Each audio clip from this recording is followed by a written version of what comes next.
Well, first of all, thanks for doing this because I know I've never met you before. But you're in one of my favorite cities. You're in Milwaukee, right? I am absolutely in Milwaukee now, and You, I love it almost every day. oh my gosh. Okay, why do you love it? I love that place. I go there on Oh, vacation. there's so much to do in Milwaukee. I grew up in a very small town in Illinois, about 3,000 people.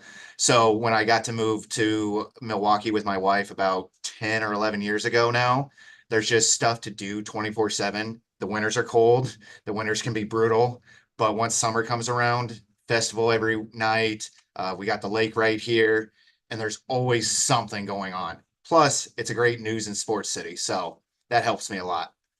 Okay, now and also before we continue, there's some construction going on above me. So in case anybody hears it, that's what you hear. But anyway, so what makes it a good news in Sports City? There's always something going on. With sports, I know Packers are up in Green Bay, but we're still the biggest market in Wisconsin, so we cover them both on the road and in Green Bay. Uh, they're usually pretty good. Uh, for baseball, we have the Brewers. They are always pushing it to the playoffs, and it always comes in right about that last week. So it's always exciting times with the Brewers. Lots of ups and downs through their season. And then, of course, you had the Bucks, who just a couple years ago won the championship.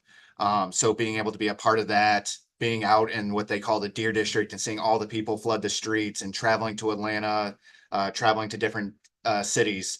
Um, there's just a lot going on sports wise, and that doesn't even count the Milwaukee Wave, which is our professional soccer team. We have Milwaukee Admirals, which is a huge semi or I believe they are AHL hockey, so minor league hockey. So there's just all types of sports. As far as news, we're a swing state for politics. So there's always, especially this year, we have a lot going back and forth on all the politics. We are CBS 58 here at WDJT, your hometown station. So we're constantly looking for those stories that are impact our city, whether they are good or bad. We've kind of went away with our, if it bleeds, it leads. We more so want to talk about, the good stuff happening in our community. Not to say we don't report on the crime and all that, because that is still an important part that people should know about our city. But we try to lean more uh, upbeat stories, more something that's going to impact our station and our community uh, well. Wow. So can you just give some examples of those kinds of stories? Yeah, we just started well, it's been a couple months, but within the past couple months, we started a new series called Behind the Scenes. So we reach out to different places that people in the community would know, but they don't have a true feeling what goes on inside that building. Um, I got to do the very first one with a reporter named Bill Walsh. I think we did really well with it. And so we went to Fiserv Forum, which is the home of the Milwaukee Bucks. And we got there, game was at 7 p.m. that night. We arrived at 2 p.m. to the stadium, and they took us through, the cheer squad warming up, the 414 Force, which is like their hype crew. We got to go into the control room and see how all the videos were practiced and played and when they did rewinds and all that kind of stuff. So that's one example. And we put it all together the next day to put together this 3-minute story of what it takes to get Fiserv Forum ready for an NBA Bucks game. That is Um, incredible. that's just one example of the many different stories we're telling right now. And then do you only do sport? Well, first of all, let's backtrack a bit for a bit. When you did that, can you just say how long your raw footage was? Yeah, I just got to go back in my head a little bit. I want to say that was for a normal day turn story. I usually shoot, I mean, as most people know, it changes day to day, but 40 to 50 is usually a clip length that I like to stay around. This one was 275 clips, and I believe it was 3 or 4 hours of raw video, if I So three or remember four correctly. hours of raw video. How many clips are in a 3 minute piece? A 3 minute piece, it varies, but somewhere between 4 and 70. And usually I'm someone who overshoots a little bit because I like to have everything that I could possibly want. So I shoot, if I see something I want to shoot, I try to get it from 3 different angles so that I can put it in no matter what I'm coming out of or what I'm going into. So, What do you but use yeah, to what do you oh, use sorry. to shoot video? Right now, our station has a couple different cameras. I myself am using a JVC 900. It's one of the newer JVCs. Throughout my career, up until I started here at CBS 58 about 3 years ago, I was pretty much Sony only. Big fan of the Sony 320. I got over here, was handed a JVC, kind of got used to it, and it's turned out I've really liked it. I've really liked it. And are you talking about one of those huge cameras? Oh, yes. It's one Wow. of the, if you hold it on your shoulder, it probably weighs 15, 20 pounds. Yeah, it's one of the bigger cameras. And so what's the longest you've had to hold that kind of camera? Oh, goodness. I mean, there's been press conferences for an hour. Uh, it, I'm probably around an hour. I was, uh, in the middle of the Sherman Park stuff that happened here in Milwaukee, which was a there was a group of people fighting the cops, and we happened to be in the middle of it. Me and my reporter were between the protesters who were throwing bottles and everything else over our heads into the line of cops. People shooting guns off feet from us. That was probably a 2 hour night where I had my camera on my shoulder, just When running wild. when was that? Sherman Park, I I'm forgetting now. I want to say it was 10 years ago. Yeah, I want to say it was 2014. Hmm. And what's up with the tripods though? I mean, I myself, especially now, every station kind of has their different ways that they like people doing things. Um, Here at CBS 58, I am the director of photography, and then my immediate boss is our chief photographer. Um, we both agree that we like sequence still video. So we would prefer people using their tripods when they're out shooting to get that still video. But I also think every story is a little bit different. If you're following someone playing football, maybe it needs to go on your shoulder. But a lot of the time I try to keep to my sticks as much as possible. okay, so what does sequence still mean? A still sequenced video is so if you're looking at a building, whether, let's do, for example, a school. If you're looking at a school and you see a piece of video that just shows the school, that's, big picture. And then you can go to your next shot and it's a little bit closer and it's of, the entryway. And then your next one is a tight shot of a door handle. Maybe someone's opening it. That is still sequence video. Whereas, there's people and styles, not that they're wrong, they're just different than what I prefer, where they have it on their shoulder and it's shaky because it's pretty hard for a human to stand there and be as still as possible, especially when a building is all brick and mortar and you're a human.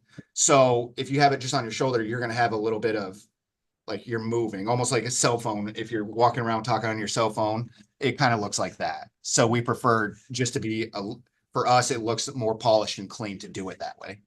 So basically still means not moving around.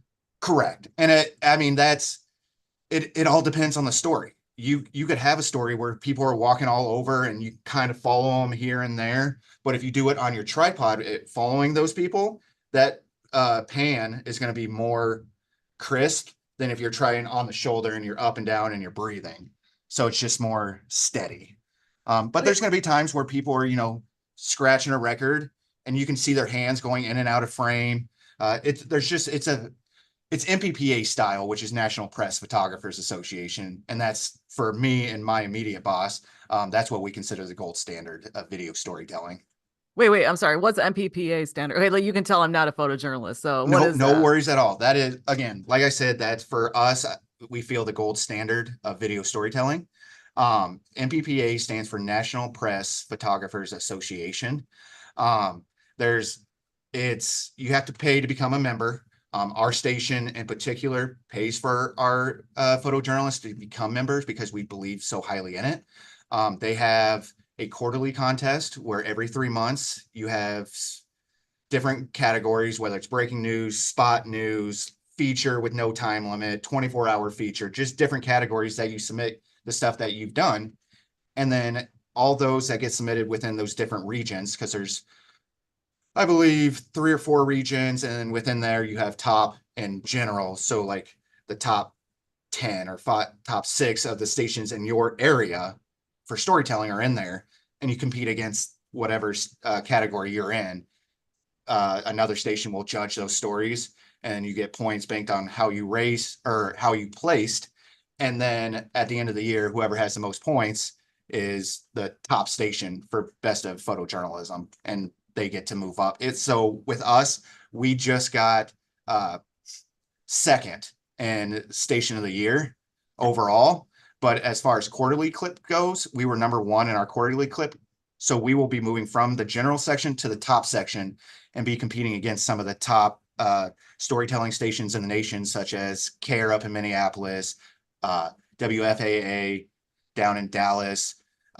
Nashville has a couple stations. There's a bunch of stations that we're going to be competing against now that are the top of the top. Nashville. Okay. But I was gonna say, sorry, but I was gonna say that you said Nashville, but the thing is, like, what are their standards? Because you said it's the gold standard. What do you mean by that? That is, we feel that is how news videos should look. The tight shots, quick shots, nats throughout, quicker pace instead of the low, slow moving. Not that those aren't important stories, because they're definitely stories you have to tell that have the slow moving.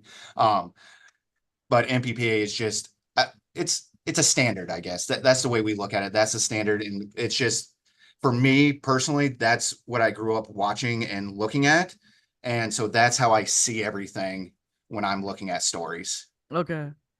And then so like, okay, this might, I don't know if you remember this, but there are these shows that are old and they're from whatever, a long time ago. And like Steven Bochco, I think, was a producer. But remember those shows like Hill Street Blues or whatever, and they started Hmm. shaking the camera? Yeah, it's kind of like uh Blair Witch Trials. Yeah, sort of like that. Now, Yeah. what do you think about that kind of photography in shows like that, as opposed to just still? For shows, I think it's great. I think, in real life, there's going to be times that you see people doing that. And some places it works for news, some stories. I'm never going to be one that says everything is black and white. This is what we do. This is what we don't do, or this is what people should do. This is what people shouldn't do. A lot of this business is gray. It depends story to story, day by day. We strive for those steady shots, but at the same time, we understand, the Blair Witches of the world, the old shows. To me personally, that kind of made me sick when I watched Blair Witch like that. But there's people that enjoy it. There's something for everybody. Okay, because I think especially in a TV series, I can see a film, but for me, I don't want to see the shaking. It's sort of disconcerting. I can see in like 3-minute news stories, whatever. But I Yeah, was wondering what you think. yeah. The shaking, at least for me, it just makes me not. It makes me tune out what the actual story is. I'm more so paying attention to the shots that are kind of all over the place, people Right. running around. I'm not listening to what's actually happening. Mhm. And so for us, it not only are we giving them a pretty picture that they can relate with, and they don't feel so jumbled up, but we're also giving them a story that they can listen to as well. Now you're not in a major market like Chicago. They've got photographers here, but I notice in smaller markets they don't have them, and then the reporters are MMJs, multimedia journalists. Yeah. So yeah, what do you think Uh, about MMJs there are some people who can do that really well. Um, I I would much prefer. I am a camera guy, a photojournalist. I'm always gonna shout out to the rooftops for the photojournalist. I think having a two-person team is much better than having a one-man band. Not only for storytelling, and don't get me wrong, I know there's a lot of MMJs out there that are really, really good at it. I worked with one named Jonathan Gray. He was a way better shooter than I was. His storytelling was impeccable. But not everybody can do that. So I bring it back to, I think it's going to be a better product when you have two brains going into a story, and one's, kind of focused on shooting, one's more on the story. But you're constantly talking anyway. With MMJs, for me, it's a big safety thing. I don't like seeing MMJs out there by themselves. This world has gone a little crazy times. And, I personally have been physically attacked. My life has been threatened. And that's when I'm with somebody. And I tend to be a little bit of a bigger guy. So if you're sending someone who's not as big as me or, who isn't comfortable out by themselves to do a live hit at night by themselves, to me, that doesn't feel safe. That's something here at our station. We don't do a whole lot of MMJing. Our sports will once in a while. We try every day to have a reporter with a PJ. Uh, we just think it's a better quality and safer.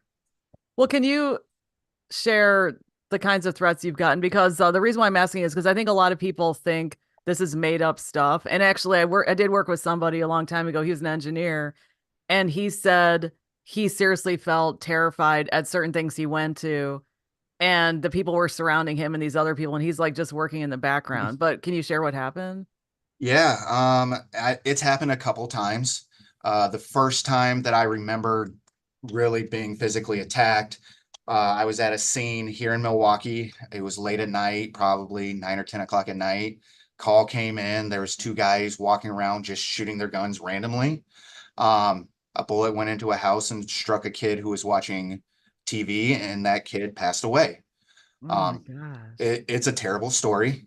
Um, so of course we show up as news. Sometimes we show up on the worst days of people's lives, and it's hard to be mad at them for how they react. But the police tape was up, police tape were there. Mom was, of course, upset on the ground, bawling and screaming. So I was getting video of it because that's part of my job. It doesn't always feel the best to have to do that, but that is part of the story. You wanted to let people know, hey, this is serious.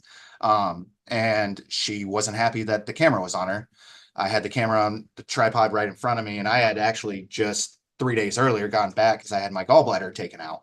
Oh wow. So I seen her coming towards me, and she was charging, trying to shove my camera over. So I had to turn, grab the tripod and camera, turn it. So I was wide open, and she shoved me right in where my gallbladder was taken out. And so of course I dropped, because that was quite painful. A cop was right there. They happened to, catch her and tell her, hey, you can't do that, blah, blah. But I've been in situations where I've had my camera up on the shoulder, no cops are around. People don't like that I'm there. So they try to rip the camera off backwards. And I have bad shoulders anyway, not only from this, but different sports that I played when I was younger. So, just having them rip it off the back and tear my shoulder up, I had to go to the ER to get it looked at. I had to fill out a police report. Um, Sometimes you run into stuff like that, and it's unfortunate. But then why do you still like doing these kinds of things, spot news? I'll call it spot news. That's an example of spot news. And then the other stuff is stories. Yeah. Yeah, I still very much believe this community deserves to know what's going on in their community. We're It always feels so cheesy to say we're witnesses to history, but that's kind of the thing.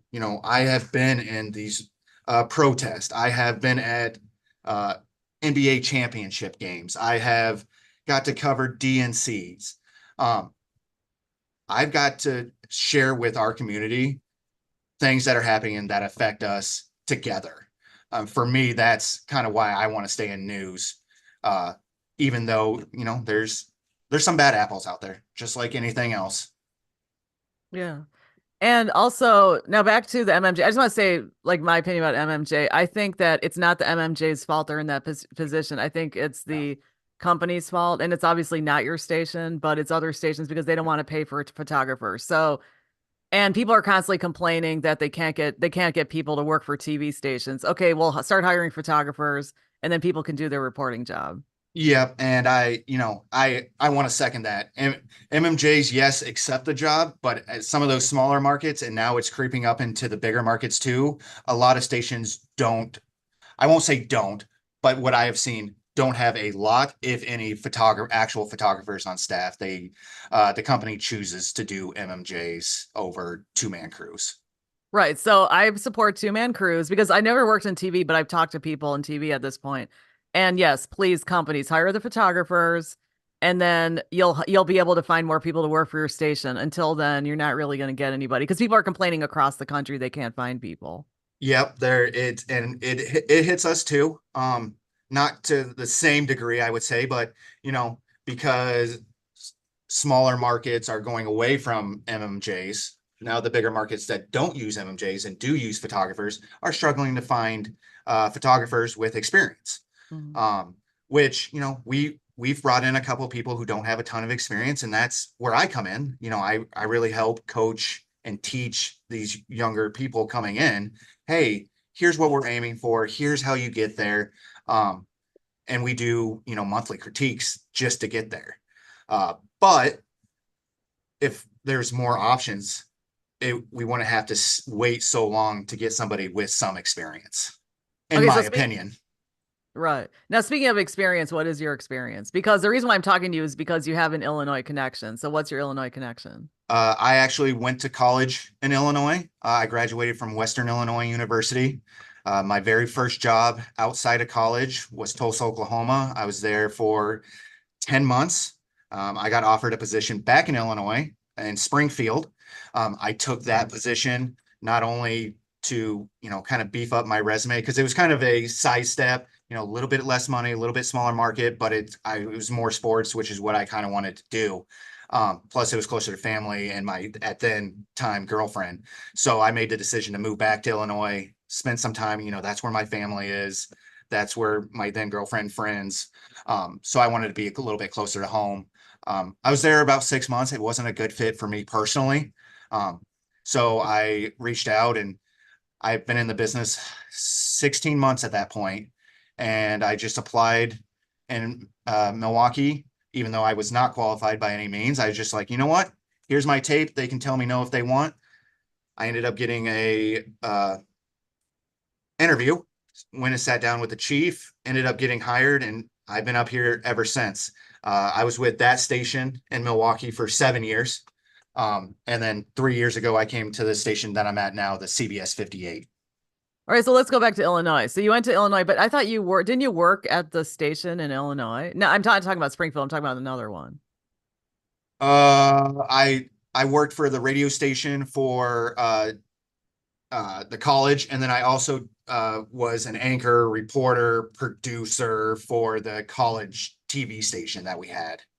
So what was that experience like? Okay, well, first of all, what was that experience like and how did it help your professional life?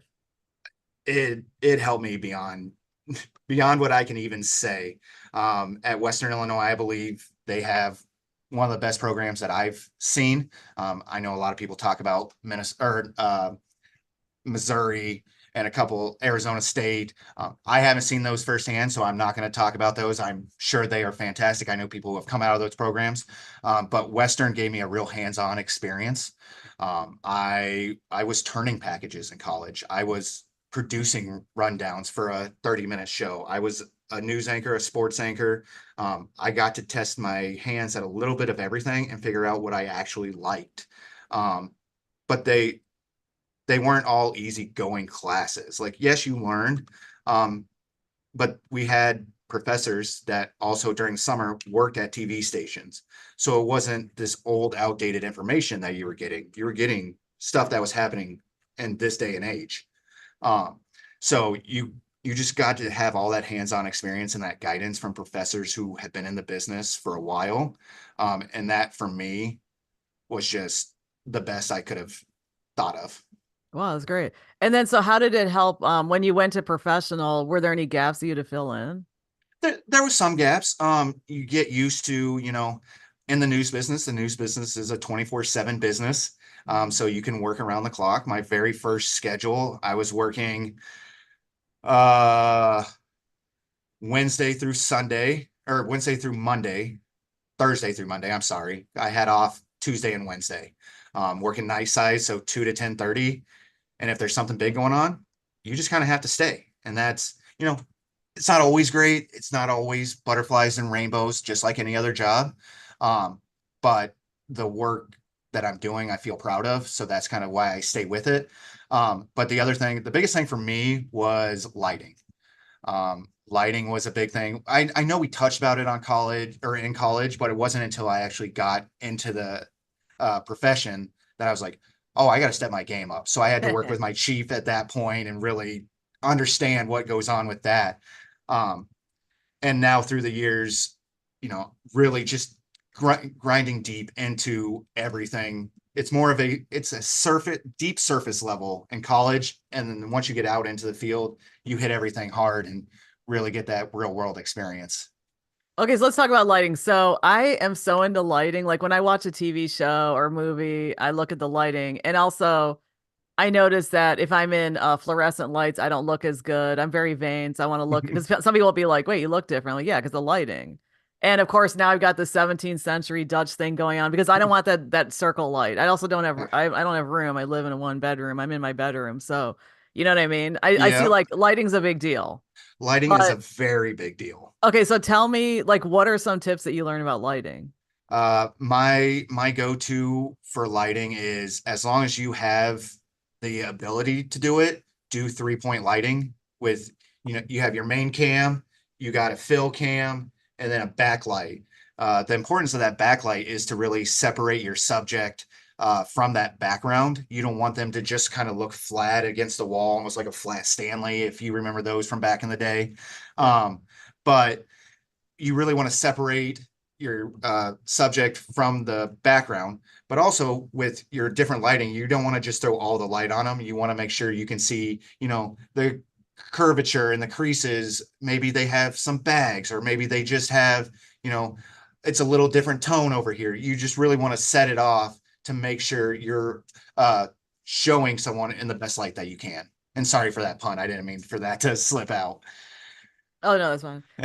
Yeah, and then also about the HD situation because I was talking to somebody a long time ago who he's worked in TV for a while and he said now he used to wear HD makeup and I saw when I was interviewing him he had it on. I'm like, whoa, what's up with that? I mean, Yeah, is it like it the lighting, it's all over the place. When I first started, we used a lot of, you had to plug it into the wall. It was this big light that would, just go out kind of like a regular light bulb.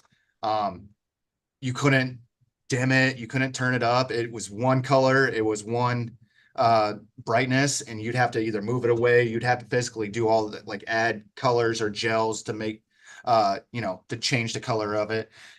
I have fluorescent lighting in my office, which isn't always the best. Sometimes that messes with cameras, and especially it's always from the top with these overhead light structures. So if you were wanting to do an interview, you want to, of course, want to do it under that because your lighting is going to be all messed up. So you want to move away from the fluorescent. And the HD lighting nowadays, most of them are battery powered. You can change the color temperature on them. You can change how bright they are and still also add in physically moving them if you need to. Those lights just give you a better overarching display compared to those old lights. yeah, so now explain gels. Okay, we're really getting the weeds. I don't care because I took a video class a long time ago, explain that. I'm very fascinated with lighting. Gels can change the whole mood of your shooting. Um, when people still use gels to this day. Like Yeah. they haven't gone away. I think in local news, in my experience, I don't use gels as much anymore because I can change the color temperature with the new lights. Okay, well, first of Uh, all, explain what a gel is in case people don't know. so a gel is a piece of material, whether usually it's some kind of like plastic. It's a weird material, and I can't remember off the top of my head exactly what it is, but it's different colors. So when you look up at a light, it's light color. It's usually a little orange, maybe. Well, if you put a piece of that blue plastic on top of it, it's going to make it a little bit bluer. So if you are shooting at night, you of course want a little bit bluer instead of orange during the day. So you can put these pieces of material over your light, and that'll change the color that's coming out of the light to for your reporter or interview subject, whoever you're lighting on that particular day. And then so now you're saying it's digital, or how did it work? How does it work now? Now, I won't say all, but a lot of the lights, you'll plug it in with a battery. You don't have to plug them into the wall. You can still, that option's still there. But a lot of them are batteries, and it has a little knob, just like a radio, if you wanted to turn it up or turn it down, and that'll change the color temperature within the light itself so that you don't have to put anything on top of it. It's kind of Oh, all ready to go. that's good. Because I'm Yes. also because they shoot movie. Well, first of all, I see TV reporters all around where I live, and then also they shoot TV shows where I live and movies, and so I see a lot of complicated lighting. They'll take like it'll be a night scene. I'm sorry, it will be night literally, but then they're creating day, so then they're flooding it. Yeah, And there's different wattage of lights as well. There's some old school lights, at least within the news business. They're called HMIs. Yes, HMIs, which are very bright, very powerful, take a lot of power to run, but they would light something and make it look like day. It depends how much power you have, how much battery you need. There's times in my professional experience where I have had to, we'd had to be live at 10 o'clock at night, and it's about a school board meeting that happened a couple hours earlier during the day, but now it's nighttime. So mm, I'd have to get a couple of those HMI lights out. I plug them in. I just face them at the school. And then I have another small light on my reporter so that you can actually see what's going on behind them. So there's definitely a lot of different ways. And then if you the NFL draft for experience or for example, I'm a big NFL draft guy, like looking at the setups, and they'll have, sets with 50, 60 lights on them. mm. Um, us as local news don't usually do that. Even when we do our field anchoring, we have the new HD HMIs. So they're just a bigger light that doesn't take as much power, but I can still use it to help fight off some of the sun. Not all of it, but you know, definitely some. So the lights these days are strong. Hmm. And then what about those white circle things? Oh, ring lights. Yeah, can you Uh explain? Well, no, it's not just a ring oh, light. I'm talking about the white. They somebody holds it in a show or whatever, and it's supposed to reflect oh, the. the reflector. Yep. What Okay. is that? So what it is, the easiest way to explain it is they used to have them a lot for cars. You put them in your windshield, you'd unfold it, put it in your windshield so that the heat would reflect off your car and your car wouldn't be so hot on the inside. It's the same principle with us. Instead of using a light, or maybe it is a light, or maybe you're trying to use the sun. It's a giant circle, and sometimes you hold it, sometimes you have a stand you put it on, and you reflect the light onto the person you're interviewing or the thing you're trying to show off the most to add a little bit of extra light. Hmm. So if you're facing away from the sun, I can use one of those big reflectors and kind of tilt it down so that the sun is hitting you and that's your light. So it doesn't look so bad, so bright back, and you're a lot darker than you should be. Hmm. Now, how did you learn? How do you learn all this new technology? Uh, just playing with it mostly. Um, I do a lot of research. I won't say a lot of research. When new stuff comes out, I'll read up on it, try to figure out what I can get my hands on, what I can't. And then it's playing with it. We just got a new drone. It's one of the Mavic 3s, which is a really big deal. Like it's a really nice drone. Um, but we hadn't played with it a whole lot. We had played with the other models. So that's one thing. But even like the drone license, it took me 6 months to get my drone license just because I'm not a good test taker, but I also like being confident with what I do. So it's learning how to fly the drone without hitting anybody or crashing the drone or damaging property. So for me, it's a lot of hands-on playing with it. And what are there any drone regulations in the sky? Oh, there's a lot of drone regulations up in the sky. If you're it, there's a lot of different rules. If you're getting paid to fly your drone for whether it's TV news or farmers use it to look at crops or real estate is another business that uses the drone. If you're getting paid for it, you have to have Part 107 legally. You have to take a test online. You have to, get your little ID. Uh, and there's certain rules that you have to follow. You can't fly over people that don't know the drone's happening. You're not supposed to drive it when you're in a moving car. There's a ton of rules. Uh, but if you're not using it to get paid and you're just getting it pretty pictures to hang in your house, then you don't have to. That's what they call, and for lack of a better word, amateur. Someone who's just doing it for fun, recreation. Um, but there's also, if you want to fly near a airport, you have to get permission through a national council. It's called Lance. Um, but on the flip side, so if you go to a scene and say it's a regular apartment complex and there was a fire, You could launch your drone and get video of that, but if the cop tells you to land, you don't always have to. So if there's, as long as there's not a no fly zone or a temporary flight restriction or TFR, as some call it, um, the cops don't have precedent over the airspace that FAA does. So they have the permission. So you can get a lot of cool video um, and go about it the right way.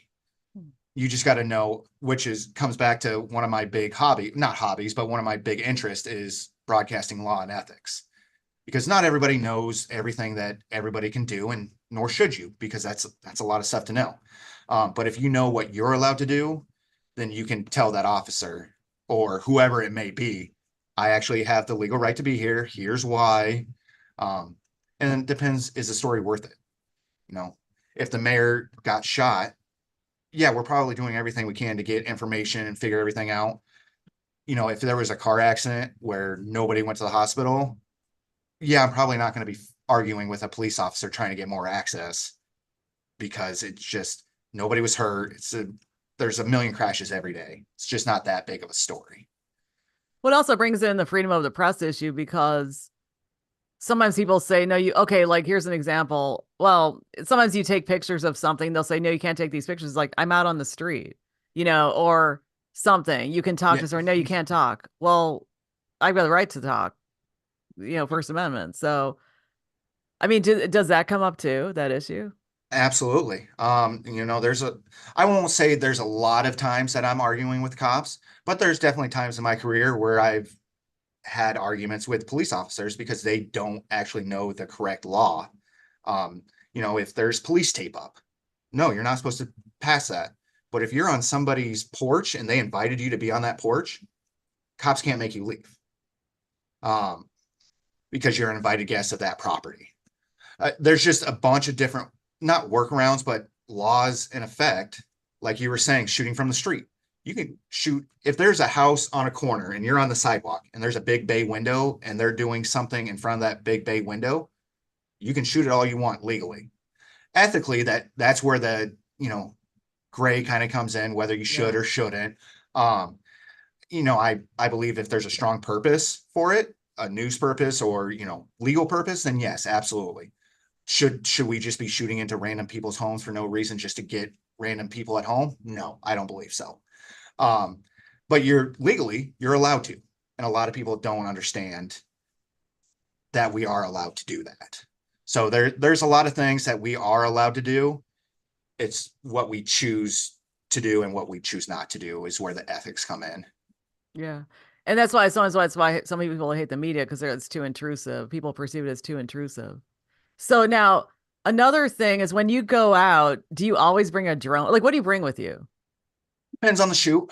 Just like anything else. If I'm going out just to turn a regular story, I'm doing it that day with a reporter. Um, Most of the time, I'm bringing my tripod, my camera, my GoPro set, my book bag, which has all my extra batteries, cords, mics, all that kind of stuff. Um, two light stands. Trying to think. I think that for a normal shoot, that's kind of what I'm taking. And then of course a cart. That's something I would highly suggest to anybody going into news, especially as photojournalist. Our station doesn't buy everybody individual carts, but we have a stock of 6 or 7 carts, little like folding wagons that people use, that we allow our crews to use. Not every station does that. My last station didn't. I went out and bought my own, and I've had it for 7 years now. It just takes a lot off of your back. You're carrying in this position, you're carrying a lot of gear almost every day. And so that can take a toll on your body. So working smarter and not harder is always something I like to throw out there as well. Well, do you also work out at the gym, like lift weights and stuff to maintain your I strength? did. I've gotten lazy in my older age. I actually play what I do for exercise now is I play softball 2 to 3 nights a week. This week was the first week, and then we play all the way through till the beginning of October.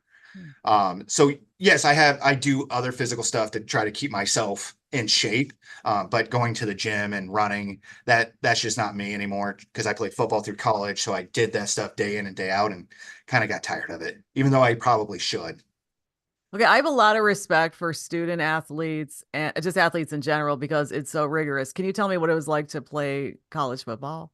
Yeah. So I graduated from Western Illinois University, but I actually played football at another college in Illinois first. I went to Monmouth College just up the road from Macomb.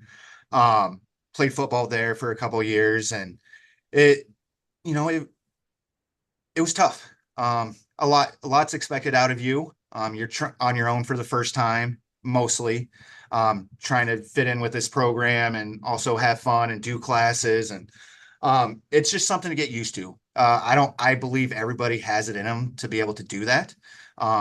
It's whether you have the intensity and the drive to keep it going. Um, I know I struggled there at the beginning because it was a lot. It was a little overwhelming. But talking with my coaches or talking with other student athletes, hey, how do you do this? Don't be afraid to ask questions. That's whether that's in this business or life. Do not be afraid to ask the questions. And did you play in high school too? Yeah, I went to Aledo High School in Aledo, Illinois, which is 30 minutes south of the Quad Cities, maybe 40. Small school, like I said earlier in the discussion, 3,000 people. My whole high school, my graduating class was one of the bigger in record, and we had 76 people. Oh my God. So we had a real small school, but we were good at football. I was a 3 year starter. We went to state and lost my junior and senior year. But I'm still good friends with a lot of those people now. So So what's the difference between doing high school athletics and college? Is it really rigorous in high school? for us, it was. I mean, we had during the season, we would lift 3 days a week in the morning, 6 to 7 a.m. Then I myself was in show choir, so from lifting, I went to show choir 7 to 8, and then I had class 8 to 3, football practice 3 to 6. I'd run home, grab a plate of food that my mom had prepared for me, and then go back because I was also in the musicals. So then I'd be at musical practice till 10 o'clock at night. So looking back, like I can't imagine doing all that stuff now. But at that point in my life, it was just what it was. The harder part in college was you didn't have somebody on top of you all the time. Hey, you need to get this done. You need to get this done. You had to make sure. I mean, there were some people, coaches, hey, make sure you get that done, but they weren't at your dorm room. Hey, you got to go to class. You got to do this. So you got to rely on yourself and make sure that you're doing the right things for yourself. Yeah, that'd be cool to be a motivational person for an athlete in college. Like I that's your job. Like, hey man, get up. You got to go to practice. Now you got to do your homework. I can help you, whatever, you know. Yeah, I for me that would have been super helpful, especially at the beginning. It was the first time on my own. I loved not having people tell me exactly what I have to do all the time, and I kind of lived my life. But for better or worse, I had my hiccups throughout college, but I graduated. I played football, and I got a lot of good experience for my career, and I count that as a win. Yeah, and the reason why I respect athletes is because of the discipline. So did that discipline help you in your profession? I believe so. It was something that I had to constantly, for football at least, and baseball, getting better. I was never the biggest, fastest, strongest guy. I had to work I was in the gym a little bit more. I was running a little bit more, just doing a little bit extra because I knew I had to if I actually wanted to play and start. Um, and it's kind of the same thing once you get into the real world, that dedication to practicing and making yourself better is that goes for any profession, not just broadcasting or news. For me, I sucked at lighting when I started. So it's something that I constantly had to keep working on. And, I'm lucky now my chief photographer is an insane lighter. He's so good at lighting stuff. Yeah. So I can work with him and I can learn from tips and tricks from him and just constant practice. So yeah, I definitely think being an athlete helped me prove to myself that I can do it because you have to have that dedication to be better all the time. Yeah, because if I were to go into video or like production stuff, I'd want to do the lighting. It's just already fascinating because you see in shows or TV, especially in shows, because it's, they've got the time to produce it. So you'll see if they want to portray a certain vibe or a Hmm. certain character. and they'll put certain kind of lighting, and then they want to, portray another character or how the character is transformed, and then they'll change the lighting. It's It's deep, mood. man. Yeah, it's crazy how much, and it's you wouldn't think it'd be that much, but the inner workings of a human brain, they just like if you see someone that's kind of sitting in the shadows, you'd be like, oh, hold on, like what's going on with this person? Exactly. Or if you see someone on a school bus, hey guys, let's go, and then they're just bright and cheery, that's a completely different person, and that can all be done with lighting. Yeah. Because like I think about this Star Trek, but this one Star Trek episode where there's this character and he was very sinister on this one timeline. So it's like all dark lighting. And then on another timeline, it's very nerdy. This is sci-fi, but and then on another timeline, he was a totally different person. He was the same man, but different experiences. And they totally switched the lighting on. And that's when I realized, oh my gosh, lighting, whoever does the lighting is amazing. So Yeah, that's something I still am working on. I don't think I'm a great lighter by any means, but it is something that I find like the things you can do with just light amaze me. okay, when you're doing a quick story though, how do you get the light together? It depends who you are. Um, I know that's been a lot of my answer is, well, it depends on the story, but I think that's kind of how this business is. If it's just if you're jumping in and you want to do a quick press conference, then sometimes you're just using natural lighting. You're Yeah. not setting up lights. There's times you don't have time to set up lights. We all have a small light on top of our camera that we can use. Though that's more so emergency stuff. Like we use it, I don't know, 2 or 3 times a week, but it's more so if you don't have time to set up your lights, do a sit down interview. It's just like, hey, what do you think of this? You throw that light on real quick just to help a little bit. But if it's a story, hey, we're going to talk to, the county executive. That's going to be a sit down interview more than likely. So yeah, I'm taking both lights. I'm setting them up. I'm taking a little bit more time to make sure that looks nice. But at the end of the day, the number one thing is to make slot and to make sure your story makes it when it's supposed to make it. So you kind of got to figure that out on the go as well, all your timing. Okay, now let's go back to that story that you did that was like 3 hours of raw and then you cut it down to 3 minutes. How do you do that? It's a partnership with your reporter or anchor, whoever you're working with. Um, I I think a lot of times people coming out of college see photography or photojournalism as okay, you're shooting the video, you're editing it, that's your part, you'll do that. I'll ask the questions, I'll run the interview, I'll write it, and we'll meet somewhere in the middle. That is something we are trying to get away from, I guess, here. We constantly stress communication.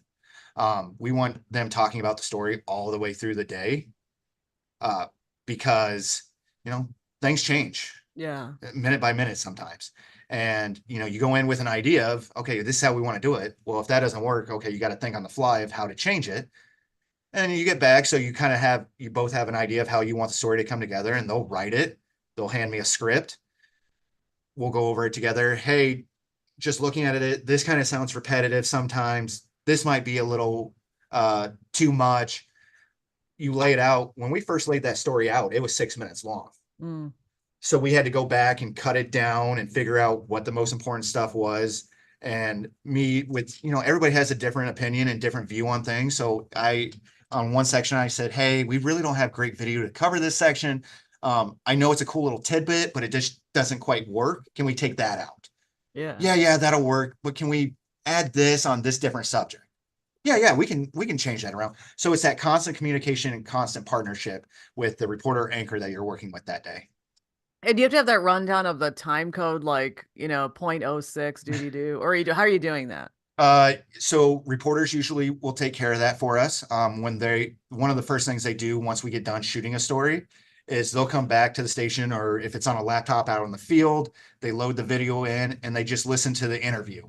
So from there, they write down. They don't write out everything that's said. Sometimes they do, sometimes they don't. But they usually put like a time code next to it. Hey, this soundbite that I want started at 1 minute, 52 seconds, and 3 frames. Mm. So that makes it really easy for us as photojournalists or whoever's editing to go exactly to that interview. So you're not wasting time trying to listen through what it could possibly be a 10, 15-minute interview and really slow down your process. Hmm. So usually the reporter will have that when they send you a script, they'll have the time codes listed out for you. So first they're listening to the story or watching the story. and then they're going to you and suggesting things, and then you work together to cut it down. Kind of. So though they write the story in word form on a piece of paper, after we had shot it together and kind of talked about how we seen it coming together, they'll hand me that piece of paper with their story on it. And then I put all the video and sound together and I edit it together to become a full news story. And then I usually like whoever I'm working with to come in, let's take a look, let's watch it together, make sure we're all on the same page. So this is the best it can be when we go out to air. That sounds really exciting. It sounds good that you're working with somebody. Yes. Me, myself, I knew myself from the get-go. I was not going to be able to be a guy that sits at a computer and does analytics or whatever else. I had to be able to get out of the office and do stuff and just change it up. And in this business, it changes most of the time day to day on what you're doing. So that intrigued me a lot and helped me stay focused and never get too plateaued, I guess. I always have to do something new, so it's always trying to learn something new as well. That's why news is addictive because or doing it because every day is totally different. It's the deadlines, it's the excitement, it's the ever-changing situation. It It's like very much adrenaline is. rush or something. Every day is a different adrenaline rush. And sometimes it's good, and sometimes it's bad. It depends what the day is. Like I told you guys earlier, I been physically attacked. I've had my life threatened. I've also got to be in the building for an NBA championship game. I've got to cover 3 NFC championship games. We did it was a long piece. I want to say like 6 minutes, but it was towards the beginning of my career. We did a profile on a guy who got ALS. And so you know, from the time it was announced that he had it to the time he passed, we chronicled all that and just what they struggle with when they get ALS. And just having, yes, that's a sad story because he ended up passing away, but we got to share his life story and he got to, you know, let people know he was still a strong individual at the end of the day. So it's little things like that that keep bringing you back. Being able to work, you're out in the field with a camera and some kids are around it, whether you're out of school or out in the community, and they're looking at the camera. And of course, I'm always like, hey, do you want to hold it? Do you want to touch it? Try to get that next generation interested, but also just being a good human being, not being standoffish all the time. Now, what do you think about how, I mean, you're not old enough to really see the full change, but it used to be that the media was the only window. And so that's how you got your video and you can only get it through the TV or whatever. And now you've got all these people with their phones. Like people get to the story before you do, before you set Mhm. up. So what do you think about that element of it? Of people I just using their own I phone? think I think it helps. It's look going through a news camera person's eye. There's certain things that I want to see with video. I Most of the time people are going to hold their phone up vertically up and down and shoot their video. That's not really how you watch it on TV. You watch a little bit of a wider thing, so you should be shooting video on your phone horizontally. But again, that's a trick of the trade, something I know. Most people aren't doing that. So many people now are used to Instagram and TikTok and Facebook on their phone. You're just scrolling. Everything's vertical. If you have to change or turn your phone sideways, you're like, I guess I'll watch it. But that's just how the world's going. And I don't know if we're doing a great job of adapting at this point, but we're doing a much better job of adapting of, sending our stories out to the web or having reporters do TikToks explaining their stories, Instagram reels with, hey, here's what I covered today. Check out the story and push it to the website or uh, to air. So I think we get a lot. People will send in a lot of video, and I don't think that's a bad thing. Sometimes that's the only thing you have. Sometimes you have to go out and get Ring doorbell camera. There was a car chase, whether it's with cops or just two people goofing around, not goofing around, messing around. Um, Sometimes people will shoot that on their phone, and you're like, oh, I was not there. So now you actually have what happened, and you can use that with their permission. Um, so I think it's probably helped a lot. It's Okay. just getting it to different, I prefer horizontal. Most people are going to do it vertical, but it's just like anything else. It's a style preference. But it's interesting that you say it's helped a lot because some people would say that it's actually cut into the professionalism of it Mm, or yes, the business. yes, in an overarching picture, I can absolutely understand that. I think on the day to day, like there's goods and bad, there's pros and cons. You know, everybody everybody wants to believe they're a journalist these days. They have a phone, they can take pictures. Uh, in my opinion, there's a lot more to being a journalist than just recording and commenting on it. You Mhm. know, talk talk with police, talk with the other side. You got to gather these facts, Mm. and they need to be facts. Right. I think there's a lot of people. It started a few years back with the fake news and uh, f the media, that kind of stuff. And it's gotten a little bit better, I think. But I just I want to say everybody thinks they're a journalist these days, and there's just a lot more that goes into it than, hey, I seen this guy, he was doing this. There's just a little bit more to it. So Yeah, I because absolutely understand. no, what they're doing is they're doing spot reporting, but the journalism comes with verifying. But there are even journalists, though, and I've told people this before, there are even journalists that are not journalists. They call themselves journalists, but they're actually showing their opinions, and they're not. The journalism comes from the facts, confirming facts, sharing Mm-hmm. the story, getting all the sides. There are different aspects to it. It's like sort of like research and it's sort of academic in a way. Absolutely. You can't just show up to something and turn your live stream on and be like, I'm a journalist. This is what's going on. Like, there's just different steps. Like, when you hear journalist, I'm thinking someone who has verified the facts, has done the research, has all the information, has done their due diligence, not someone who's just out there with a camera or a phone. Right. Right, but But I think there's I mean, people who do that though. I know yeah. there's a lot of people who go out there with their phones and are good at it, and are actual journalists. But Right. then there's other people who just show up and are not. Yeah, I mean, I've seen that too in Chicago. Like one time these guys were fighting. It was in Greektown and they were literally fighting in the street. They're rolling around and traffic was Wow. stopped. So people were taking out their phones and shooting it, obviously. And then it did go through people called the police and so forth. But the point is that it was a legitimate recording of what was happening in the moment. And then the journalism comes in when you actually figure out the whys and so forth. Mm-hmm. Absolutely. There's more than just the video. I agree with what you're saying 100%. Now, would I want to use that video if I wasn't there? Depending on the story, yeah.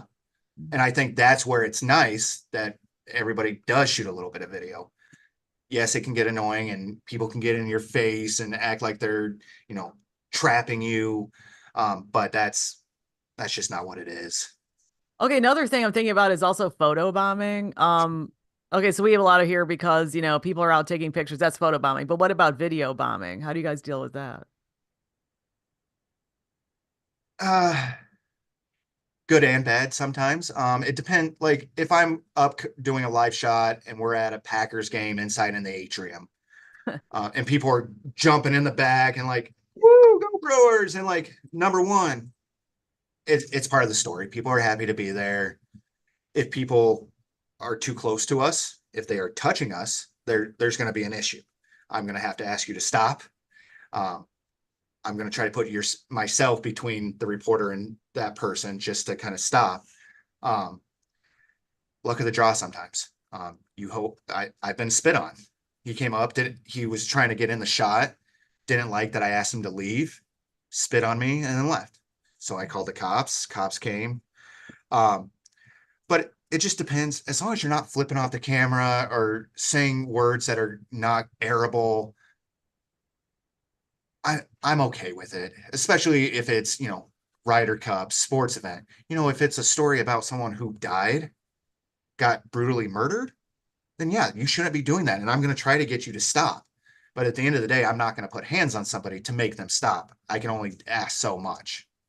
Well, have you ever been in a situation where you guys were doing a live shot of, football game or baseball game or whatever, and then somebody came and they actually did something that wasn't supposed to be airable? Did you quickly cut to the studio or what happened? Have you ever been there? So yeah, we have different things that are in place, contingencies. First contingency, if, you're doing something and something pops up behind them or in front of them to the side that can't be aired, you whip that camera away to show Okay. something else. We also have a button, um, it's called the dump button. So in case, there's something that pops up, a word gets through, or there's something just egregious that we cannot show, you can go to the next story.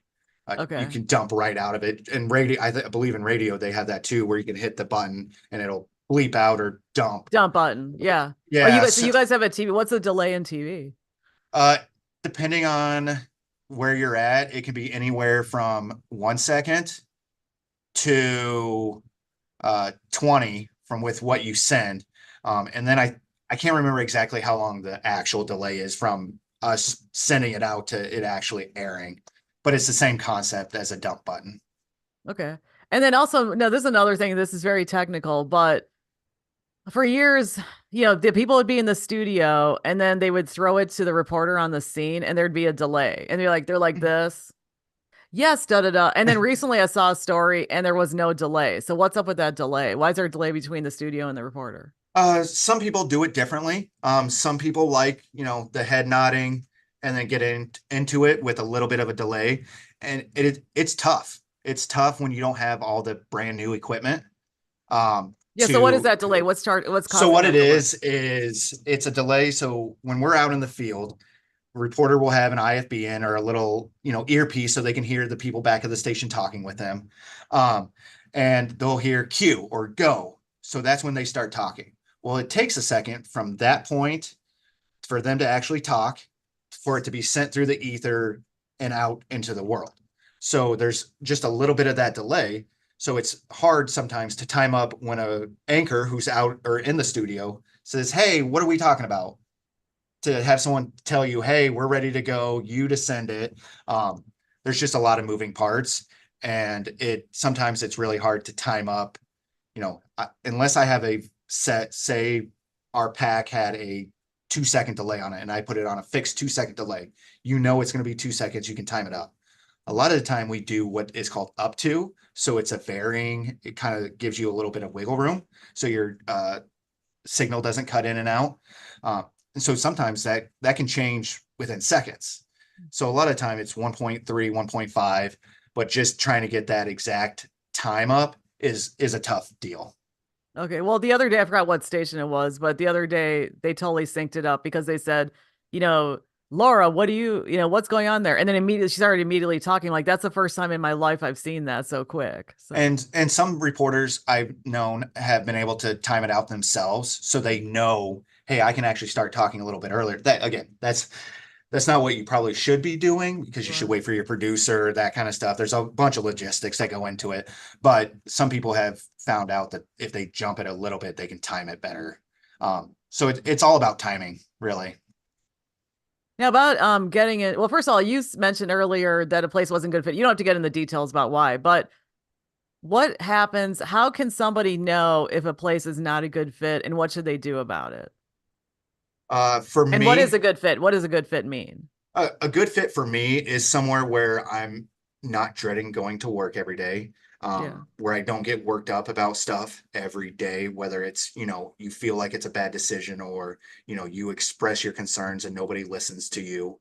Um, so for me, that's a lot of that respecting me, myself, my personal time, knowing I'm going to bust my butt while I'm here and I Mhm. will be available when you need me. But sometimes I just need my own time.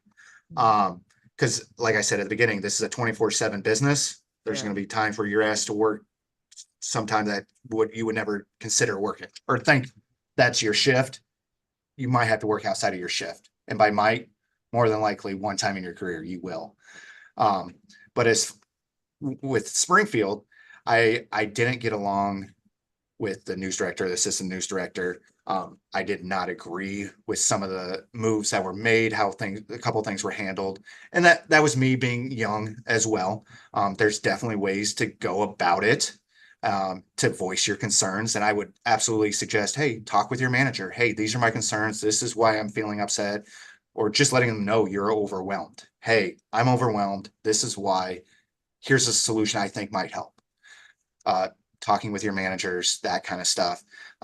Another thing we do here, and it's not given 24/7, but if someone needs to stay late, someone needs to come in early, I take it upon myself to ask, hey, are you available to do this? Would you want to do this? Are they Um, paid extra to do they this? are. Well, yeah, they Okay. are. They are hourly for our photojournalist. And you guys are not union? No union. Okay.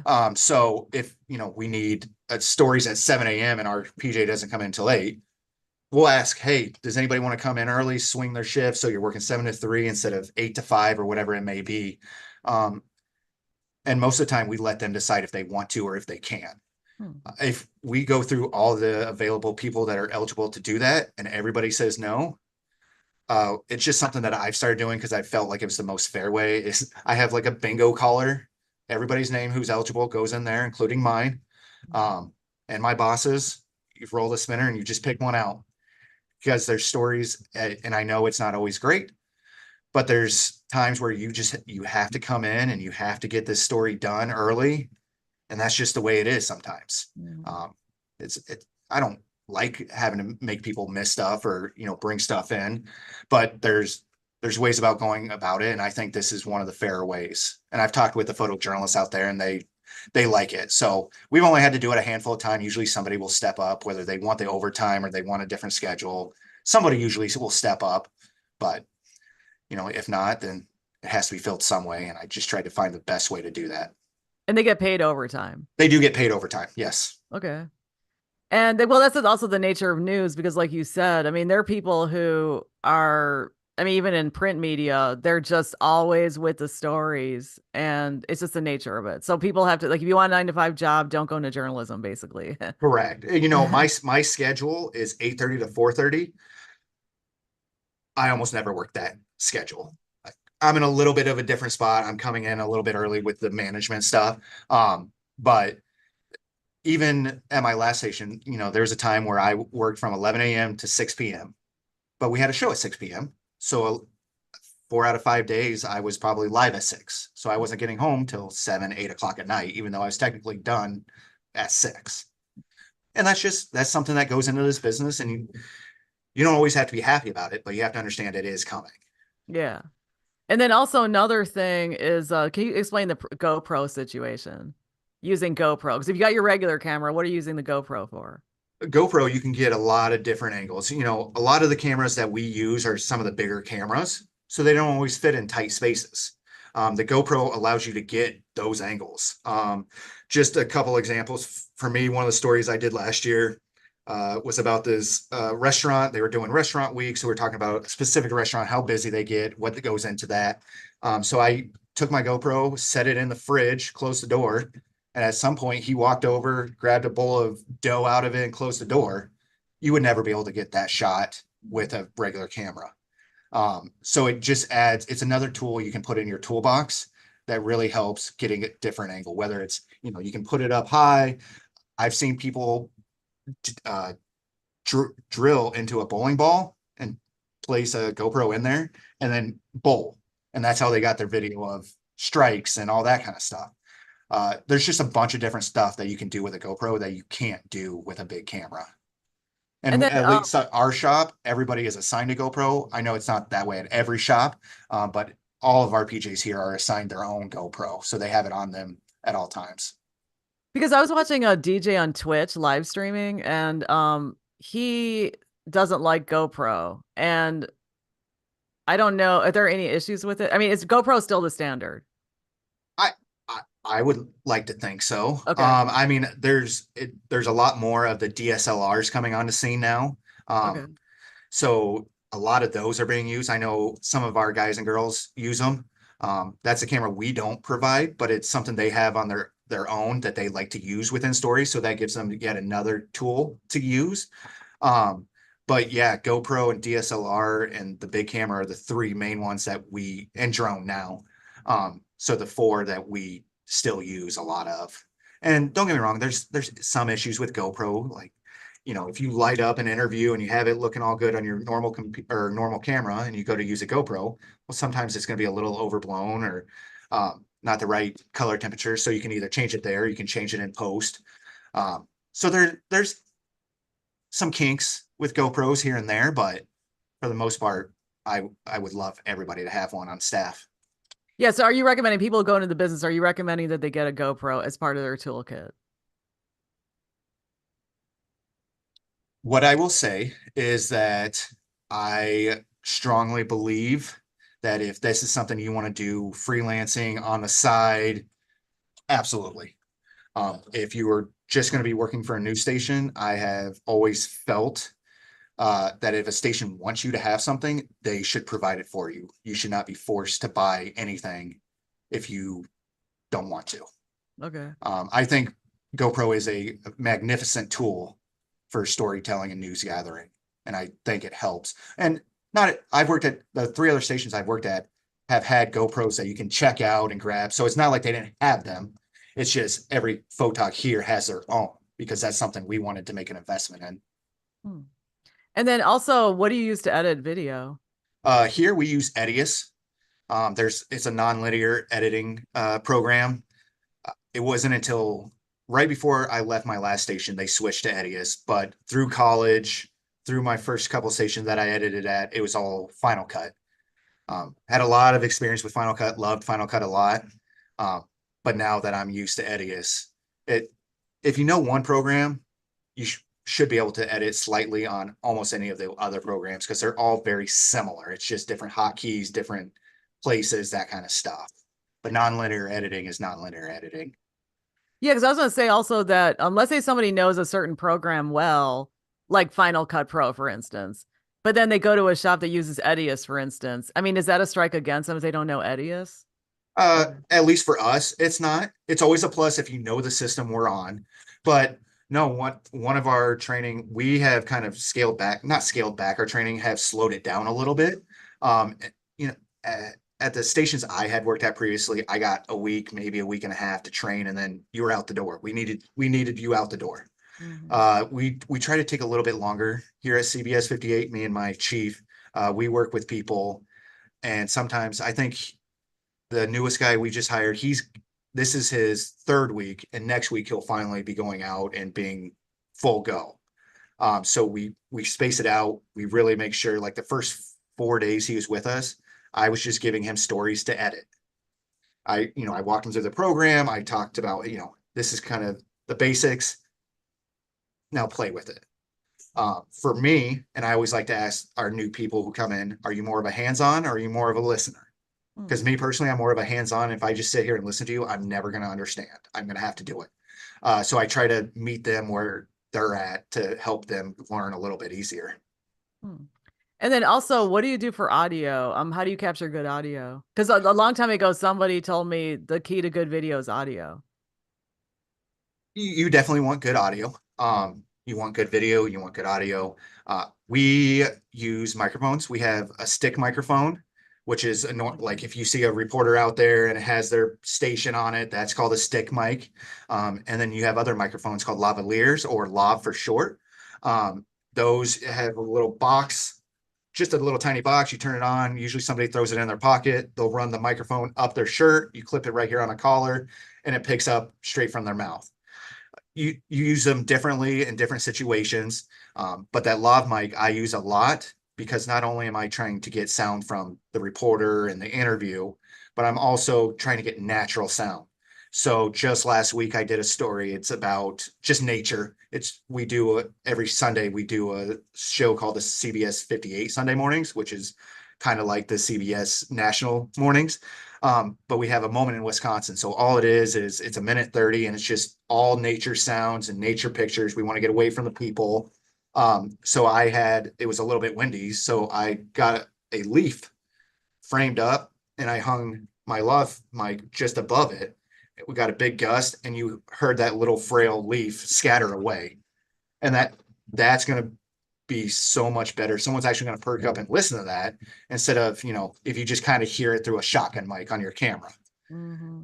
So audio Yeah. is very important. That's true because a lot of people who shoot video, they just use their video audio input and they don't mic anybody up. Yeah, So for me, you know, I I get that's kind of how things are changing now, like social media, Instagram, that's how those things are, but that's social media. As far as professional, like new stuff, I we get after our photojournalist if they don't use a mic. Like that is very bad in our profession. So it's going to make everything you do better if you can actually hear the person you're interviewing, clean and crisp. Yeah, because I teach at Columbia College and I teach podcasting and I also teach smartphone audio, but I totally give them a hard time about not miking people up. Either you have to mic them up or you have to use your phone, but not put your phone on the table. I'm like, do not put your phone on the table. Do not. And then they'll put their phone on the table. I'm like, no, don't do that. And I'm always like on their case because Mm-hmm. I always say, if you guys know these basic things, you're gonna be way ahead because a Yeah, lot of people don't take it seriously. yeah. It's little things like that that really help, especially younger generations understand, Yeah. hey, for me, it was always, oh, that's just not the way we do it in news. Well, I got a manager who would talk me through, hey, you can't do this because of reasons A, B, and C. And maybe that's too much hand holding. I don't know. But for me, that made way more sense than do it because I told you to. I would Oh, much that's rather be true. explained why we're doing this. So sometimes especially when I was a kid or younger college, if you told me to do something and said because that's the way it's done, I would look for another way to do it. That's true because that's why I always say to the students, the reason why we're doing this is because, and I said, this is going to help you because, yeah, you're right. Because if I say to them, you have to do it because this is the way, they're like, whatever. Mm-hmm. And so I'll explain and then I'll play examples like this is putting the phone on the table. This is not, I know it's horrible, but, Yeah. and Hey, then, that's what it takes sometimes, especially starting out, from yeah, square one. A lot of this, I know when I went into it, I didn't know anything. I just knew what I seen when I watched the news on TV. yeah. That's what I knew going into it. Um, but learning all those tips and tricks, not only in school, but once you get out to the real world too, it's always nice to keep learning. That's true. Oh yeah, so that's a good point to make is keeping learning because I think a lot of people think, "Oh, I learned these skills and now I'm going to go out." And I'm talking about even older people in the business because I met a number of older people make very big bucks and they didn't know some basic stuff and I'm thinking, "Okay, maybe you could afford not to know it, but I think the nature is to keep learning." But what do you think about that? I absolutely agree with you 100%. Um, while my title is director of photography and I do a lot of stuff, schedules and critiques and teaching and learning, I still try to get out into the field as much as I can, Yeah. because you got to keep keep the practice up.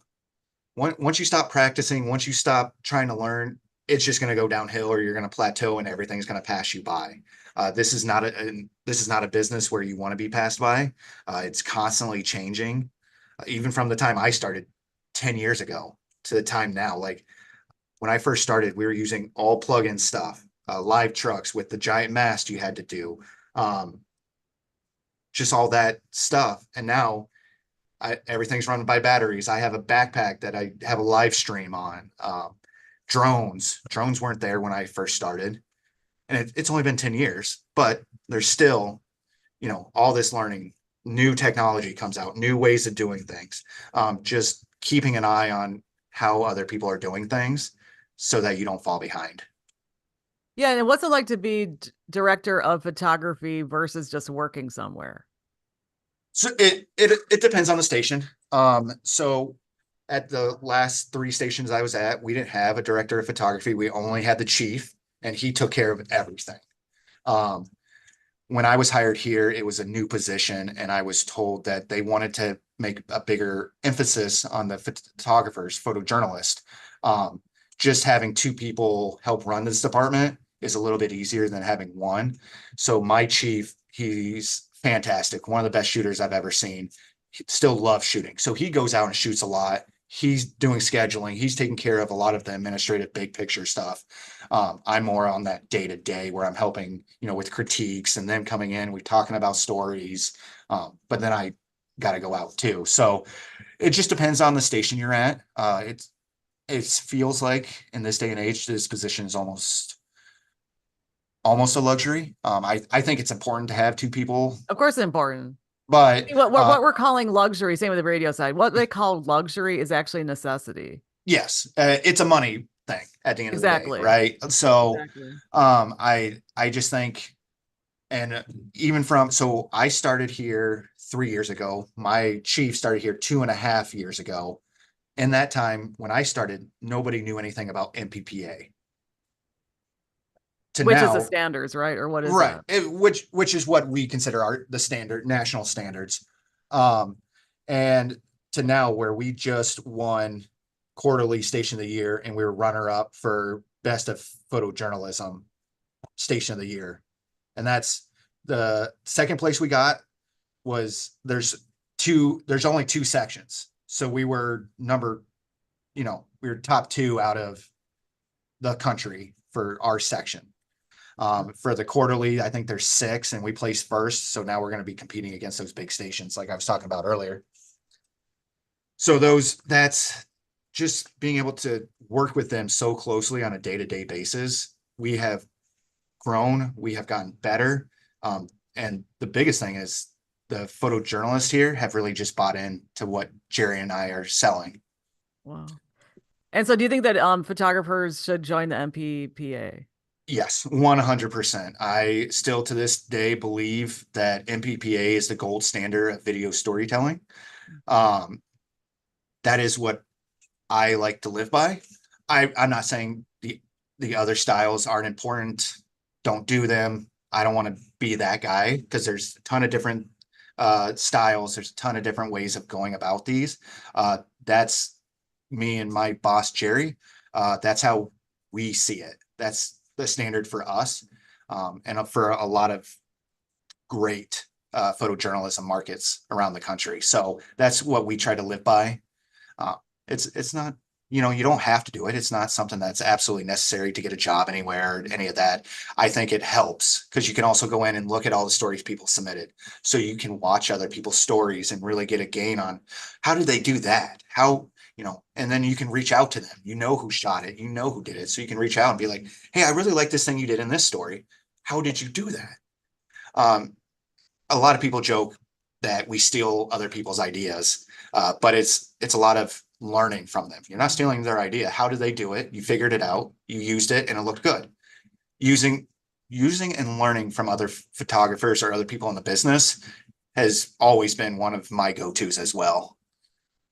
And I'm sorry, I keep saying MPPA, but it's N, national. N, yeah, sorry, I guess I don't enunciate as well as I should, but yes, N as Yeah, but in I'm also saying M national. because I'm thinking of the movie thing or whatever. Now, Oh what yeah. now for people who want to get into the business, what do you suggest? Uh, just reaching out to somebody in the business right now. First off, it depends where you're at in life. If you're going into college and this is something you want to do, see if there's anybody that you know that's in the business, or email a station in your local market in your hometown. Hey, I kind of want to get into news. I was just curious, is there anybody I can talk to? I just want to ask questions about the business. And people don't mind doing that? They don't mind answering questions? Most of the people do not. As always, there's times where there's periods of time where stations are super busy and they don't have the time to spare. If they had the time to spare, I I would think a lot of people would. I know that's how it is at our station. I don't want to speak for all stations, all managers, but I want to believe that they would take the time. Okay. And the worst thing And they can say is no. It doesn't hurt you. You can reach out to somebody else if they say no, yeah. or you can reach out to me. Like I have no problem. That's one of my what I love about my job the most is the teaching and coaching Hmm. of the younger generation coming up, Why do you like that? because people did it for me. Not just with this profession, but through high school and college with football, I always had somebody that I could go to. Hey, how do I do this? How do I do that? How do I, anything? And at some of the stations I've worked at, it hasn't always been that way. It's been everybody for themselves, and that's just not that's not an environment that I personally would like to be in. So if somebody has questions and are willing to ask them, then why should I turn them down and be like, figure it out? Hmm. Somebody help me. I need to help somebody else. Hmm. And this Okay. business is way too small to try to burn bridges. Yeah. And is it still possible to become a photographer? Oh yeah, absolutely. I've met photographers who didn't go to college. Like some people have an eye for stuff, and there's uh, different markets throughout the United States. If you don't have any experience, you should probably start looking at market probably 80 or lower, I would say. Um, I got lucky and started in market 59, but I took a lot of bumps and bruises along the way because there was a lot I did not know. Um, Getting your feet dirty and learning the business day to day is a little bit easier to stomach in a small market than the big market where you're expected to perform every day, day in and day out. Oh, and they'll forever, as I'm in a big market, they will forever criticize you. Like, you should Hmm. know this stuff. What's your problem? Yeah, You yeah. know? If you don't know something coming in, they're gonna ask why, Yeah, and that's if you get hired. exactly. Or they So, might just stop scheduling you if you're not mhm. good. So. Yeah, if you're freelance, yeah, absolutely. And then also, I just have a question about night shooting because sometimes in Chicago, like we have all these shootings and stuff. So some stations will do. We're almost done. I know you No, have to sorry, I go. was talking to one of my guys who's trying to get in. Okay. So okay. So here in Chicago, they have overnight shootings, and then a Mhm. crew will go out. Okay. So what light are they using, or what are they doing? What are they using? Are they using like a regular camera? They're not using GoPro. What are they using? In our instance, when we send people out overnight, they're using their regular camera. They have a gain switch, which kind of bumps up the intensity, but it also adds a little bit of that snow effect. Um, you have the top light. It all depends on the situation. If you're at a shooting overnight, are there cops around? No, then I'm not using a light at all most of the time. If I am there and we're live at 10 and there's cops behind us and there's a scene, yeah, I can use my light to kind of help brighten it up. Most of the time going into shoots, whether it's overnight or just in a dark room, I try not to turn my light on if I don't have to. I'd rather bump my gain up a notch. I want to portray it as natural as possible.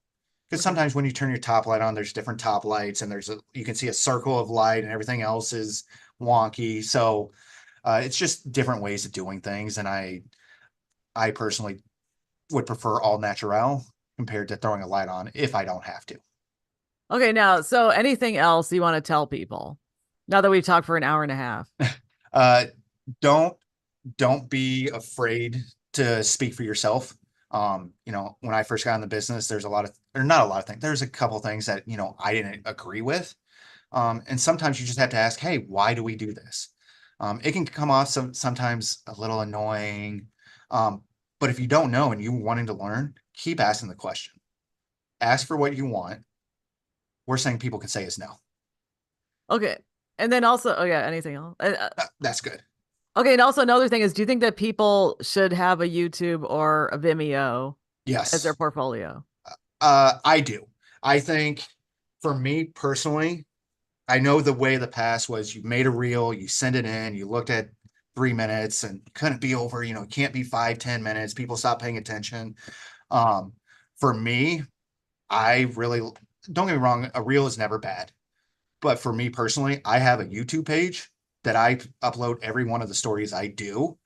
So heaven forbid that I ever need another job or go to a bigger market, which I don't foresee happening. But if I did, I could hand that to a news director. Here's my link. Here's every story I've done. Here's the consistency that I've done it with. So they can see, some days I don't shoot as well as other days, Hmm. um, which is most people are like that. If you give me 3 minutes of your best stuff, yes, I can see the best of, but what's the bad? Like, did you just get lucky? Like, you can play around a lot with a reel where if you're uploading every story or a couple stories a week, it's a little harder to hide that you're not consistent with it. Wow. I'm surprised that's the first time I've heard that because usually people say post your best work. Like even with radio, you post your best work. You don't post everything.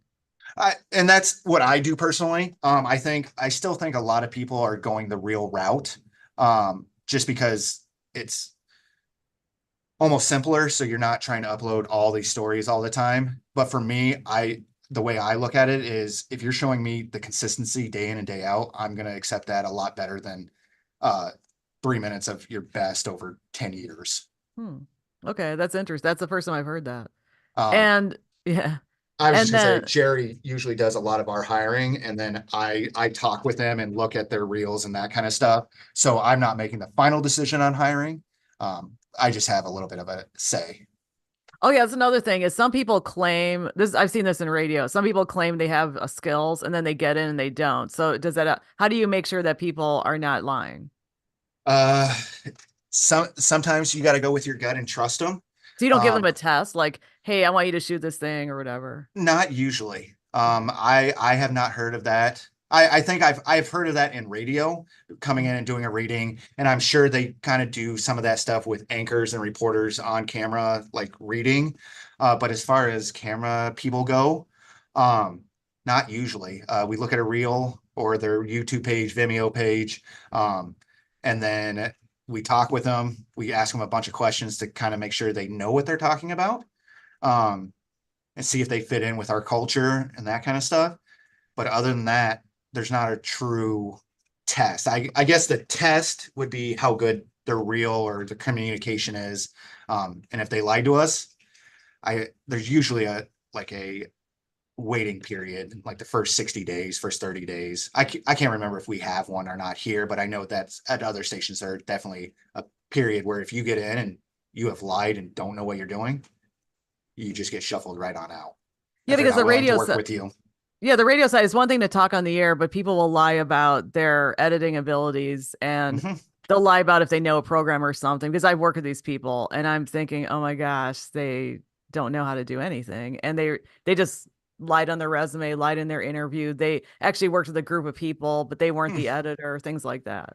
Yeah, you get that every once in a while. Um, I think we try to trust the people who we're going to be hiring and making that connection through the phone interview process and the Zoom and having them come in and look at the station, just getting to know them as a person, um, is kind of how we judge things. If we get in and they absolutely cannot do the job, then yeah, there's going to be discussions and actions taken.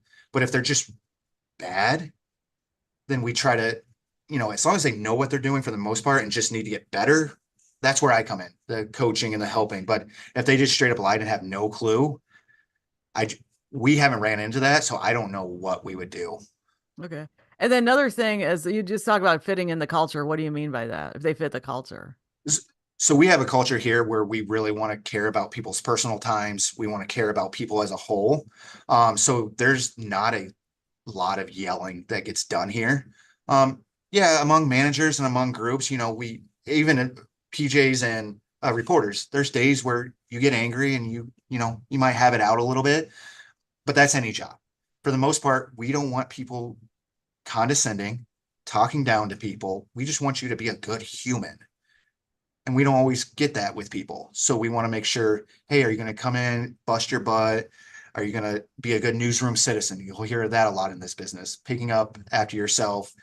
We have a kitchen right now. One of the biggest things going on, not the biggest, but one of the things going on is we have a sink and a dishwasher. A lot of people will put their sinks or plates in the dish or sink when they're done, but never load them into a dishwasher. Hmm. And so then it creates this big pile of dishes. It's a whole thing. Um, so just, cleaning up after yourself, just being a decent human being. Yeah, the thing about yelling is because one time I watched a documentary with somebody, and this person was known for yelling on set. And the person I was with was like, I can't believe that person. I would never work with somebody like that. And I said, that's what a lot of, I don't know about TV, but radio. So, like, for instance, I'm just letting people know that there's this one person who used to yell, yell, yell, yell at certain people. So the Hmm. person would play their favorites. Hmm. And I went to management straight away and I said, this person yelled at me. They shouldn't be yelling. And then this is a red flag, everybody, when they say that's just the way he is, or that's just the way she is. Red Hmm. flag, not a good culture. Get out of there. Yeah, Yeah. Because they're I not going to grew up fix it. right. Absolutely. Like I said, I played football in college. My dad was in the military, so I grew up in a military household.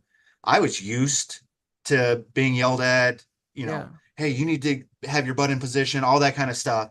So when I got into this business, it wasn't out of the blue for me or out of the norm. Yeah. But a lot of people don't,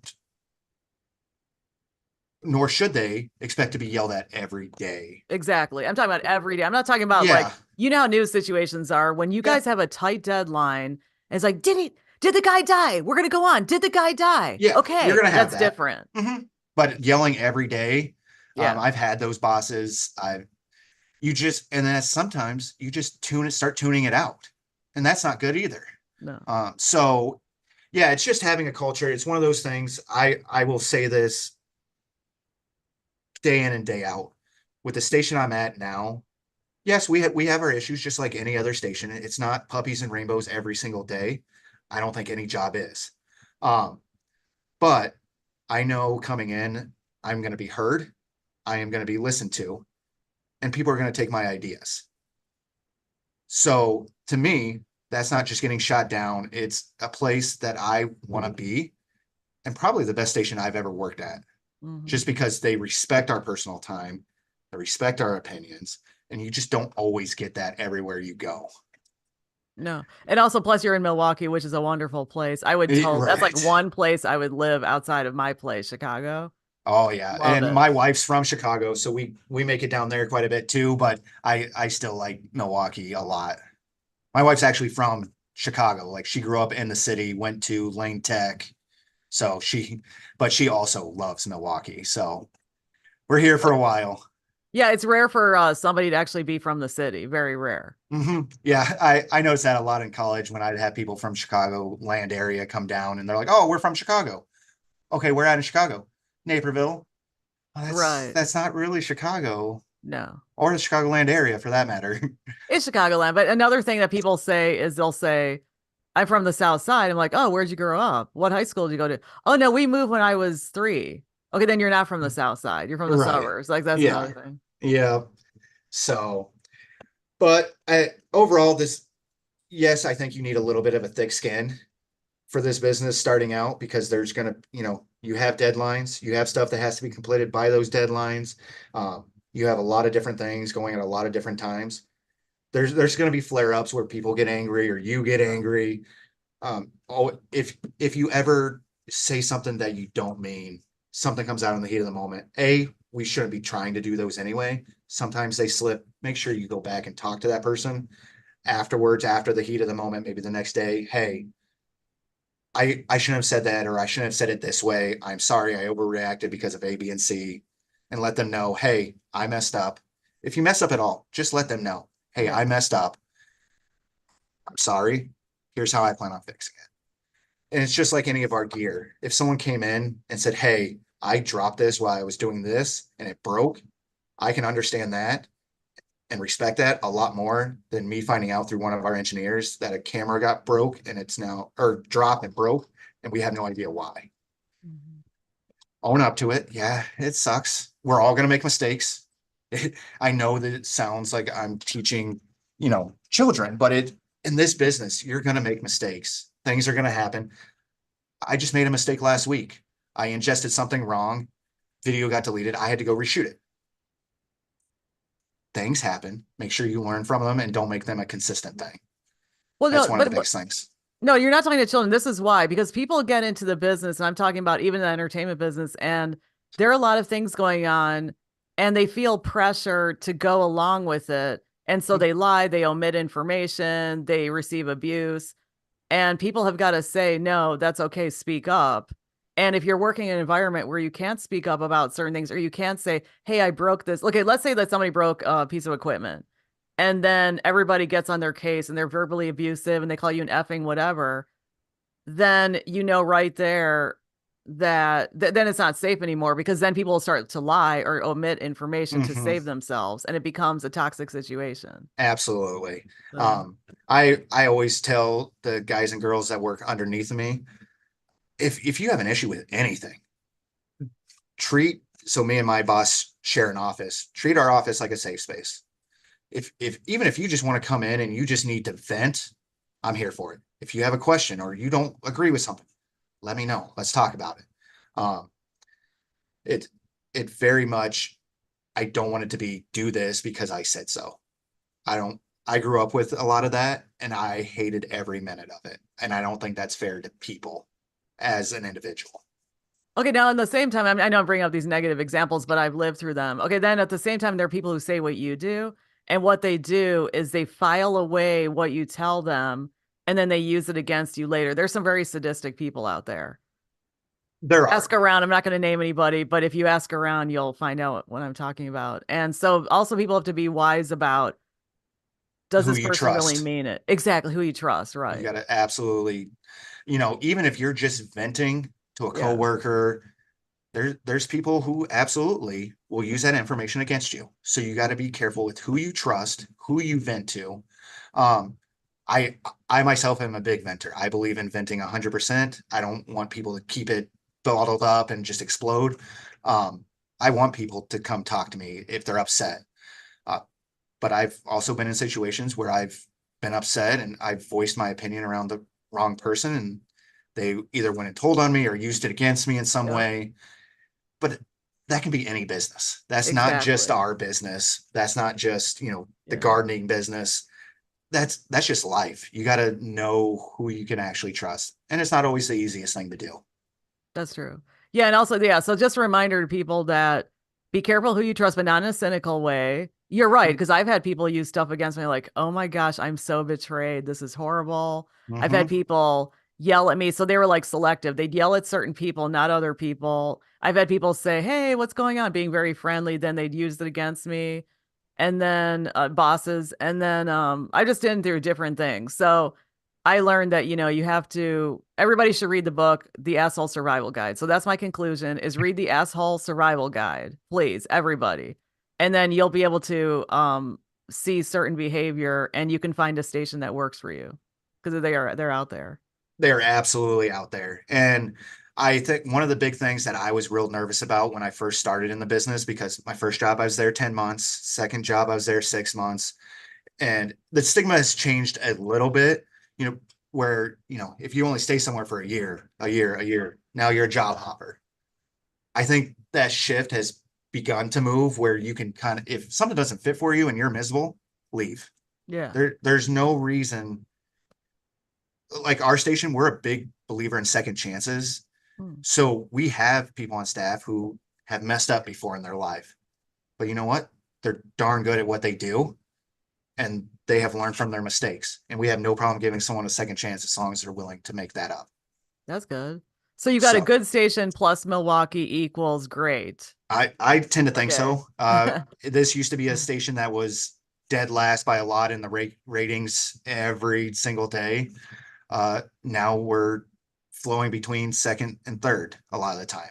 Um, and ratings are a whole nother thing that people look at. I'm more so ratings are good for us. I know that's a big part of our business, but storytelling, telling people stories and being a good human being is more important to me than the ratings right now. Okay. So I'm going to stop this.